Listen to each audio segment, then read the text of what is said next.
Tout d'abord, nous allons réduire la cible des permis d'études délivrés de 10 en 2025 par rapport à 2024 et nous maintiendrons ce niveau pour 2026, ce qui représenterait une baisse d'environ 36 par rapport à 2023. Chers parents, très chers frères, très chères sœurs, si vous comptez venir au Canada, ou encore vous voulez envoyer vos enfants au Canada, regardez cette vidéo attentivement. Pour ceux qui sont présentement déjà au Canada, que tu sois étudiant, que tu sois travailleur, que tu sois réfugié, cette vidéo, je te demande de la regarder avec la plus grande attention. Les amis, l'heure est très grave au Canada. Très, très, très, très grave. À l'heure où je vous parle, mon téléphone n'arrête pas de sonner. Étudiants ou travailleurs, un nombre d'appels jamais vu auparavant parce que les gens sont perturbés, perdus complètement à cause des dernières mises à jour concernant l'immigration au Canada. Les amis, c'est tellement chaud que certains changent de programme d'études dès l'heure où je vous parle là. Tabarnak. Excusez-moi. Pouvez-vous imaginer un étudiant, après tous les sacrifices, après avoir sué en classe, après avoir payé une grosse somme d'argent, être dit qu'il ne peut pas avoir la résidence permanente simplement parce que son domaine n'est plus classé dans les priorités du Canada? Ça fait très mal, les amis. Ça fait très mal. On va rentrer en détail sur le communiqué qui a été fait le 18 septembre 2024. Donc, le ministre de l'immigration actuel du Canada, donc M. Mark Miller, explique les mesures qui ont été prises pour limiter et contrôler parfaitement l'immigration au Canada. Je vais vous lire la citation qui est mise sur le site officiel de l'immigration du Canada. La réalité est que toutes les personnes qui veulent venir au Canada ne pourront pas le faire, comme c'est le cas pour les personnes qui veulent rester au Canada. Nous prenons des mesures pour renforcer nos programmes de résidence temporaire et pour mettre en œuvre un plan d'immigration plus complet afin de répondre aux exigences du paysage changeant d'aujourd'hui. Le ministre Mark Miller est conscient que le système d'immigration du Canada a été abusé ces dernières années. Tellement d'abus, tellement de fraude qu'ils ont décidé de prendre les choses en main. Et ça va faire très mal. Même aux gens innocents qui suivaient les règles, qui étaient intègres. Ça va faire très, très, très, très, très mal. Je continue. Le programme des travailleurs étrangers temporaires a été conçu pour répondre à la pénurie de main-d'œuvre lorsque les Canadiens qualifiés n'étaient pas en mesure de pourvoir ces emplois. Il faut très bien comprendre. À l'heure actuelle, nous savons qu'un plus grand nombre de Canadiens qualifiés peuvent occuper les postes vacants. Les changements que nous apportons aujourd'hui donneront l'opportunité aux travailleurs canadiens et feront en sorte que les Canadiens puissent avoir confiance que le programme répond aux besoins de notre économie. La violence de ce qui est en train d'être dit dans ce texte, si tu ne comprends pas, en français facile, avant on avait besoin des immigrants temporaires pour combler les travails, au pluriel, les travaux, que les Canadiens auparavant ne pouvaient pas combler. Mais désormais, les Canadiens sont en mesure d'occuper ces emplois-là. Donc, on n'a plus besoin d'autant d'immigrants temporaires. Et quand on parle d'immigrants temporaires, les amis, on parle des étudiants, on parle des travailleurs, on parle des réfugiés, on parle des visiteurs.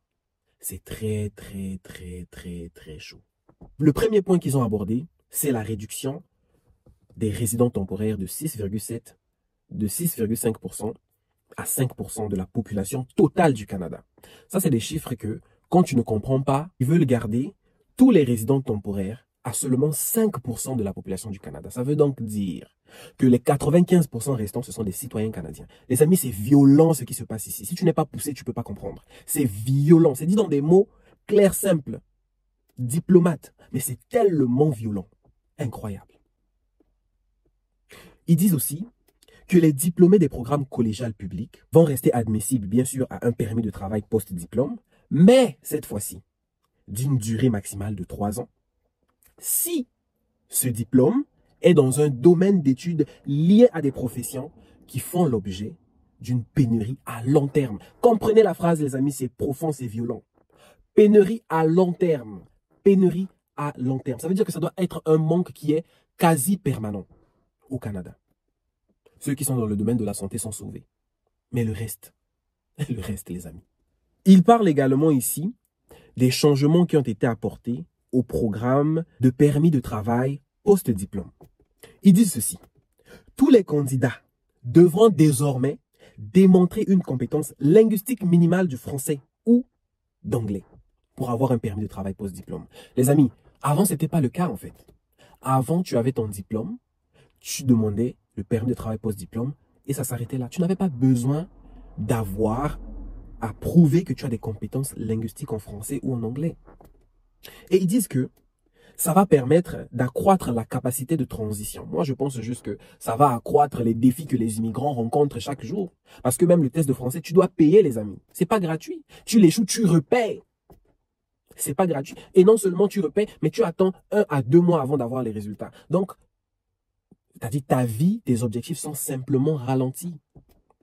Oh, c'est trop grave, les amis. Le niveau 7 pour ceux qui sont à l'université, le niveau 5 pour ceux qui sont au collège et le reste. Et il reparle encore ici du plafond d'admission moyen, les amis. C'est-à-dire pour 2025 et 2026, les étudiants en maîtrise en doctorat devront maintenant présenter une lettre d'attestation provinciale ou territoriale. Je rappelle que quand tu fais une maîtrise ou un doctorat, c'est un programme normalement qui dure soit 1 an, soit 1 an et demi. Bien sûr, il y a des maîtrises qui durent 2 ans, 3 ans, mais en moyenne, c'est 1 an et demi. Et moi, je vous disais dans une vidéo passée que quelqu'un qui vient faire un programme de maîtrise est plus avantagé pour avoir la résidence permanente parce que le Canada priorisait justement ceux qui font des maîtrises, comme le Québec avait un programme spécifique pour ceux qui font les maîtrises, les doctorats, pour les faciliter à avoir un permis de travail et ensuite s'installer définitivement au Canada comme résident permanent. Mais ce qui est en train d'être dit ici, les amis, c'est que ceux qui ne font pas de doctorat et master là, sachez déjà que vos chances d'avoir la résidence permanente sont réduites de 12%. En gros, c'est ce que moi je comprends. Si vous comprenez autre chose, les amis, dites-le moi. Ensuite, il parle ici maintenant des exigences relatives au coût de la vie des demandeurs de permis d'études qui ont désormais été doublées, les amis. Tenant compte maintenant du marché, des réalités actuelles sur le terrain. Il n'y a pas de logement. En moyenne, avoir un demi, c'est-à-dire une chambre, un salon et une cuisine à Montréal, tu es autour de 700 $. Là, je parle des chiffres très arrondis pour être gentil, mais il y a des chambres, disons de 4 chambres. Chaque chambre est louée. Le prix d'une chambre peut aller jusqu'à 600 $, 700 $ pour une chambre. Et là, je ne vous parle pas encore des places dans les campus d'université qui sont tout le temps saturés à chaque année. Je dis, pour avoir une place dans un campus, c'est devenu tellement difficile. Et si tu as la place, regarde les prix. 900 $ facile. Si tu es chanceux, tu as 700 $. Là, on a parlé du logement, les amis. Mais le prix de la vie, les courses sont même devenues chères. Même le manger est devenu très cher, les amis, au Canada. Donc, bien évidemment que maintenant, ils ont mis à jour les exigences concernant les preuves financières qu'il faut prouver parce que le marché canadien a tellement changé. Et ça va encore mettre à l'écart énormément de personnes. Énormément de personnes. C'est gravissime, les amis. Ils disent encore, et ce communiqué annonce qu'il y a eu un budget pour 2024 à hauteur de 743,5 millions de $. Vous savez, c'est réservé pourquoi c'est tout cet argent-là? Ça va vous choquer. Hein? Mais cet argent va être utilisé pendant 5 ans. On parle de 5 ans, les amis.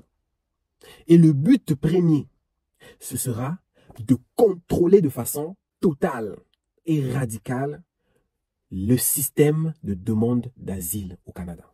Oui, ça va être terminé. Oh non, je suis venu avec visa visiteur, j'ai demandé l'asile. Ça va être fini tout ça, les amis. Tellement de refus. Je vous dis que mon téléphone n'arrête pas de sonner, les amis. Les gens sont en larmes. Même ceux qui ont demandé réfugiés depuis l'année dernière. Ils ont un permis de travail, ils travaillent. Mais ça ne garantit en rien que tu vas rester sur le territoire canadien. Parce que même toi qui as demandé réfugié, oui, tu es sous la protection du Canada, mais tu es sous la protection du Canada temporairement, jusqu'à ce que tu passes à la cour. Alors là, si on t'accepte, tu as la citoyenneté, tu as la résidence permanente. Mais le nombre de témoignages de personnes qui ont été refusées les demandes d'asile, surtout en provenance de l'Afrique, est incroyable, les amis. Voilà donc le communiqué qui a été fait le 18 septembre 2024. Qu'est-ce que vous en pensez, les amis? Je veux savoir ce que Vous en pensez? Quel est votre ressenti? Est-ce qu'après ça, vous allez toujours vouloir venir au Canada? Et ceux qui sont déjà au Canada, qu'est-ce que vous êtes en train de faire présentement pour changer votre situation? C'est compliqué. Il y a encore tellement de choses à dire à ce sujet, mais on va en garder un peu pour les prochaines vidéos. Les amis, c'est incroyable ce qui se passe en ce moment au Canada. Incroyable, les amis.